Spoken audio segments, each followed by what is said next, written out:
जो न्यूज़ है वो पहले आप ऑटो कंपनियों के पर्सपेक्टिव से देखेंगे। जो बिक्री के आंकड़े आना का सिलसिला शुरू हुआ था पिछले फ्राइडे को, तो हीरो मोटोकॉर्प के नंबर्स पर अगर आप ध्यान दें, टोटल सेल्स में 25% का इजाफा देखने को मिला है। 4.91 लाख यूनिट्स कंपनी ने बेची है। डोमेस्टिक सेल्स 25% बढ़ती हुई और एक्सपोर्ट्स में आप गौर करिएगा, फाइनली एक पिकअप देखा गया है। करीब 33% का इजाफा हीरो मोटोकॉर्प के एक्सपोर्ट्स में दर्ज हुआ है। दूसरी तरफ आयशर मोटर्स के लिए भी इनकी जो रॉयल एनफील्ड की सेल्स है उसमें इजाफा है।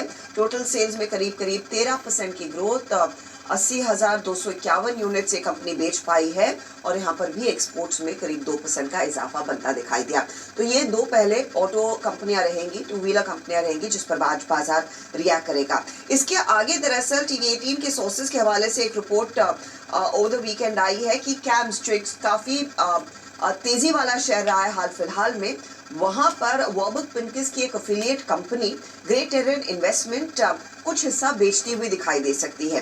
फ्लो प्राइस करीब 2550 रुपए प्रति शेयर है।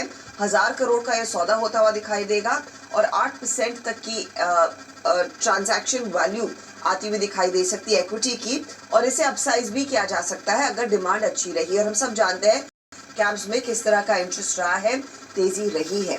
तो ये स्टॉक आप रेडार पर रखेंगे। साथ ही साथ टाटा पावर के लिए भी एक डेवलपमेंट उभर कर आ रही है कि बीकानेर नीमराना जो ट्रांसमिशन प्रोजेक्ट है, जो PFC कंसल्टेंट ने दरअसल सेटअप किया था, जो PFC पावर फाइनेंस कॉर्पोरेशन की एक सब्सिडरी है, उससे वो खरीद रहे हैं।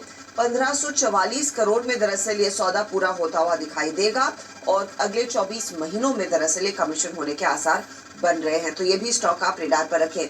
हिंदुस्तान जिंक को लेकर एक अपडेट आ रही है कि दरअसल परसों यानी कि 6 दिसंबर को कंपनी की बोर्ड बैठक है इंटरिम डिविडेंड को लेकर। लगे हाथ आप फिर वेदांत पर भी ध्यान देंगे। तो ये कुछ स्टॉक्स और कुछ फार्मा कंपनियों के लिए भी कई सारी खबरें आई हैं, तो जिसमें ग्रैन्यूल्स है, स्ट्राइड्स फार्मा है, आपका अल्केम लैब्स है, ये सब आप रेडार पर रखेंगे।